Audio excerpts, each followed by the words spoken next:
Good morning. Today we're going to be making bruschetta. So we'll be working on our concassé, our chiffonade, and mincing skills today. We will also take some baguette, we'll cut it up, and we're going to go ahead and broil it so it gets nice and crunchy so we can serve our bruschetta mixture on top of that, and it'll be a really great flavor pattern. I'm also going to demonstrate two different ways to concassé. One's a cheater method, works well, and another one's a little bit more formal. And then we will also be working on balsamic reduction, which is a sauce that you could use in multiple ways, and it's a great thing to store if you have time for it. If not, it's also just a nice add to a salad, and it makes things more visually appealing as well. To begin, we're going to go ahead and start with our tomatoes. So these have already been pre-washed. You can use any type of red tomato that you like. You can even go with different colors for a bruschetta if you wanted to.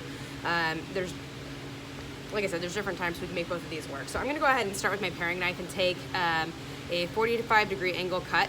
This is the formal way to do a concassé. And I'm just really trying to get that stem out. I don't want to go too deep because I don't want too much water to get in here. Okay.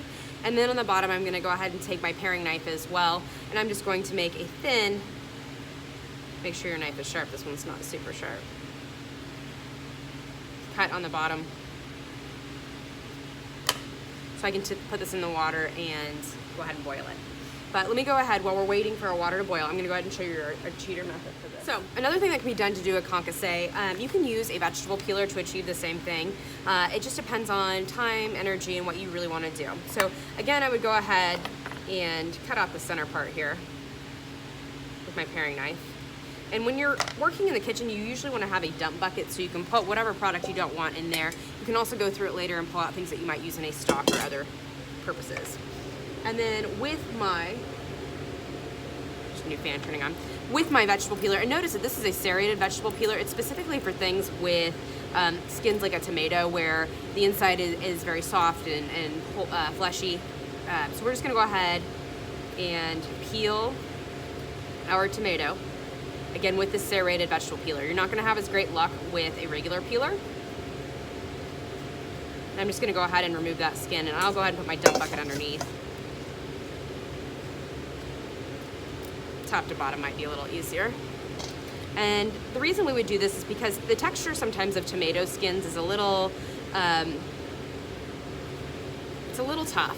And especially when you're pairing it with a nice soft tomato, you may not want this. So if you're making a salsa and you don't like the skins of tomato, this might be the direction for you to go. If you don't care and you like more of a pico de gallo, which is what I personally prefer, I leave my skins on. So it's just about preference here. Okay, so I went ahead and took the skin off. The next step, I'm gonna go ahead, for this small Roma tomato, I'm gonna go ahead and cut it in half.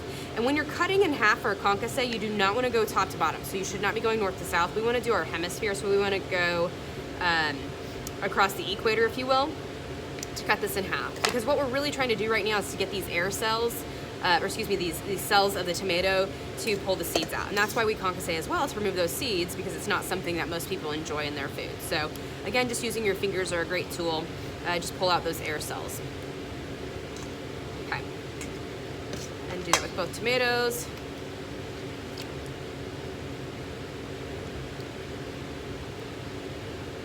Alright, so now I'm going to go ahead and move us for a second. Our water is boiling, so we're going to go ahead and take our traditional tomato concassé, and I'm going to go ahead and throw this into a pot of boiling water. So bear with me as I move my camera. Okay, so we have our pot of boiling water here, and we're just going to turn it down to a lower simmer, and I'm going to go ahead and take my tomato and put it in there for about 20 to 30 seconds. And then I'm going to do what's called shocking. So I'm going to take what is a really hot tomato in boiling water, and I'm going to go ahead and put it in an ice bath. And so this will stop that cooking process because we have such extreme heat differences from boiling 212 degrees Fahrenheit to what would be a freezing water, so 32 degrees Fahrenheit. So that should stop that cooking process. Our tomato out of the ice bath, and I'm going to go ahead and remove that ice bath. And remember, when you're doing a shocking technique, and this is called blanching, you would want to make sure that you have your setup ready to go before you begin. So I'm going to go ahead and take my knife on the bottom side of this tomato, and I'm going to pull up that skin, and again pull my dump bucket over, and your skin should just peel off. So this is something oftentimes you'll see in canning and things like that if you were to can your own tomatoes. So the skin should come off fairly easily, and you can also see that the heat here probably went a little longer than I would have liked, has cracked our tomato, but it's still totally workable, good product. If you start from the bottom corners where you've made that X, it's usually a little bit easier to remove and comes off in bigger chunks. Again, this time I'm going to be using my chef's knife just because this is a much larger tomato, and I'm going to be holding it, pinching and rotating. We want to make sure we're using the most ergonomic way to hold this. If I hold it back here, I have less control. My hands, my wrists, after many hours of cooking, will get very tired, and I will probably have some wrist issues. So I'm going to hold it and pinch it, move it on its side, and then I'm going to go ahead and slice through, just like we did on the other one. Again, pulling over the dump bucket, and then just with our fingers going through those air cells.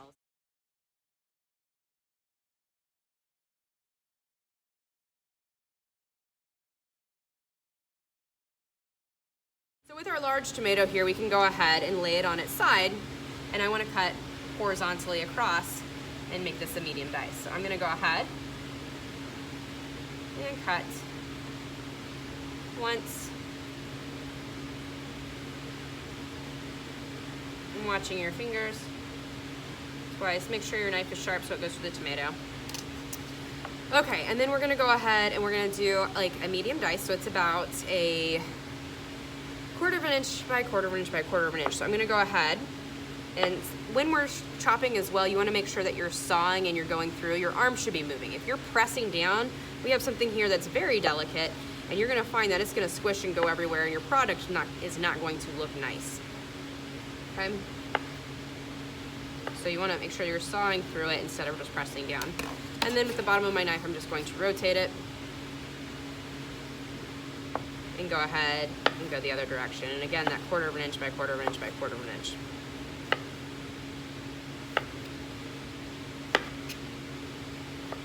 If you're not comfortable with stacking up your tomato, you could also do it slice by slice.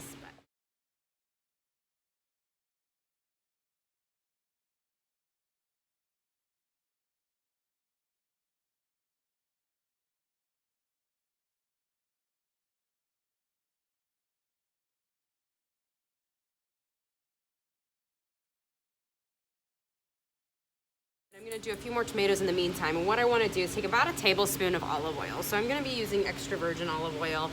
I need to use this up pretty quickly. The thing about olive oil is that you don't want to have it on hand for more than a year, because unlike wine, it does not get better with age, and there's nothing worse than having rancid oil. So always make sure you smell. I'm going to go ahead and put about a tablespoon in there or so, and this is going to depend on how much product you have, and you can always kind of eyeball this. So that's what I'm doing right now. To allow my tomatoes to marinate, I'm going to take a little bit of kosher salt, and I'm also going to sprinkle that on top. For myself, I like to keep kosher salt in a salt cellar, or else at home I keep it in a salt cellar.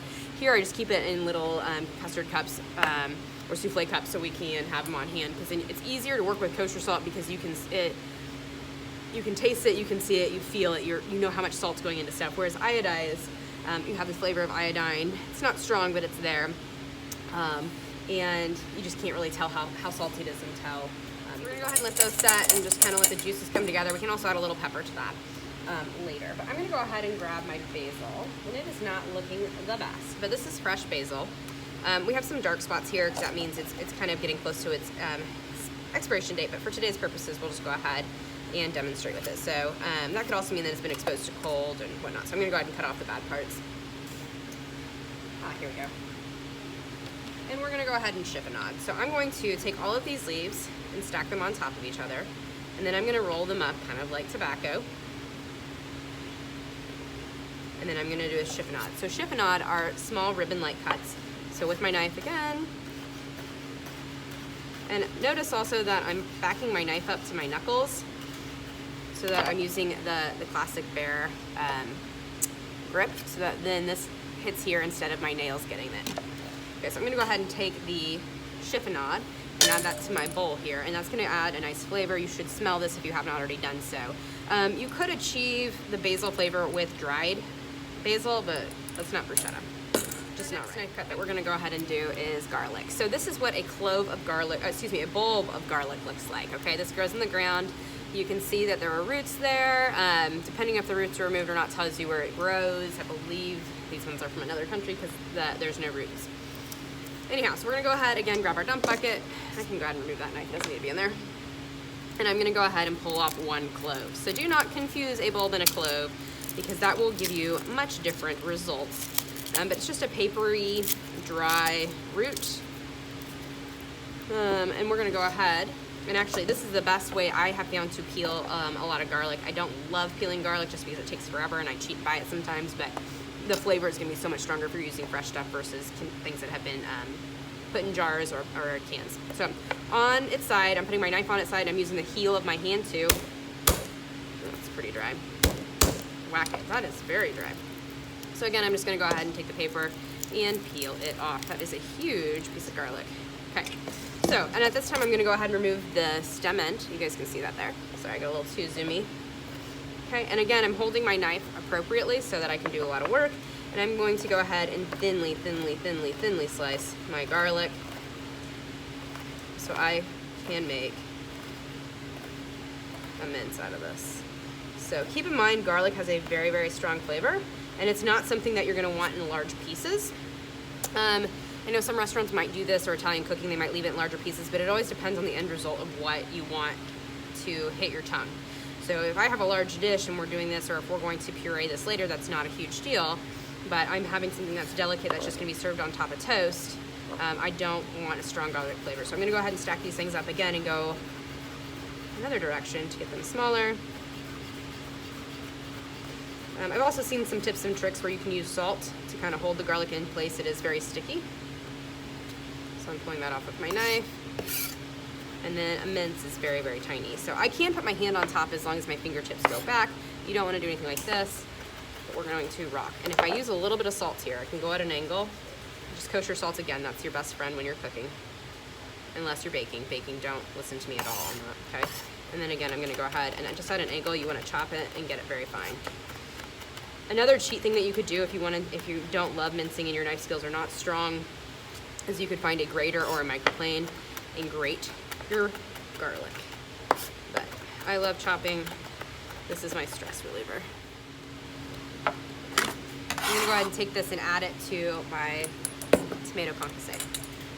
So I probably only need about half of that, but I'm gonna go ahead and make a large. So we're gonna go ahead and mix this and stir it together.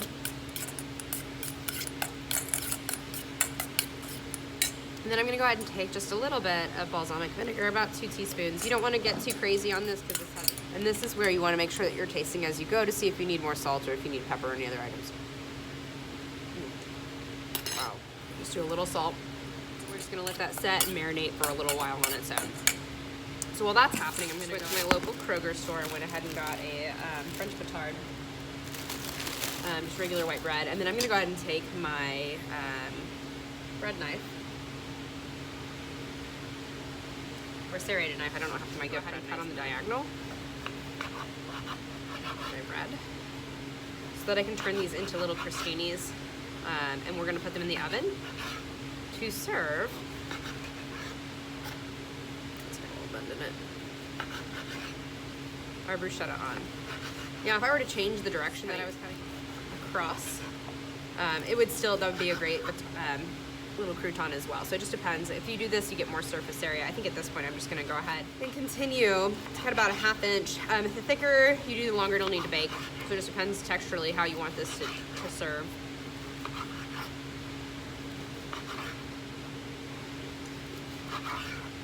Take some of these things, and I could use this. Actually, this would be really good for some other applications. If you ever have any leftover product, you can always freeze it or let it dry out, and you can use it as breadcrumbs and put it through a food processor and save your product. Pieces of Batard, and I'm going to go ahead and put some olive oil on there.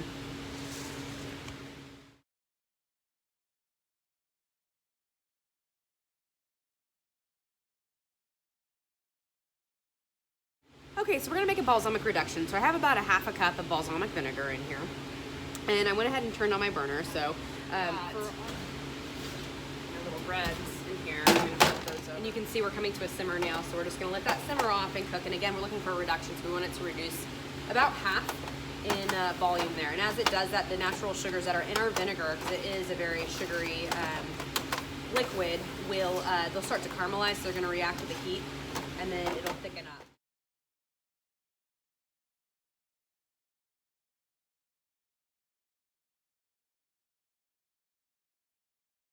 Okay, so our balsamic vinegar, you guys can see, has reduced down quite a bit. So I'm just trying to turn it into a nice syrupy liquid. So we could add sugar to this. You don't have to actually add sugar to a balsamic reduction because, like I said, there is quite a bit of sugar that's already in our balsamic vinegar. But you can see how it's starting to get thick in its coating, so it's doing exactly what we want it to do. But I want to get it nice and thick because I like mine thick. All right, again, let's take a peek at that. Do you see how it's nicely like thickening up? I'm going to go ahead and turn that off the heat because it'll continue to thicken as it sets. But we've got now a nice sauce that I can put on top of, or drizzle on top of our crostinis. So again, check that out. And you have to be careful when you get to this point because you don't want to burn it. Because burning is not good. We just want a nice syrup. So I'm gonna let that cool on the back burner. And we'll pull out our crostinis. They're looking nicely toasted. I'm gonna take a little bit of a garlic clove. Rub the garlic actually on the crostinis themselves. And the oil that's naturally present within the garlic itself should just lightly hot. Flavor those.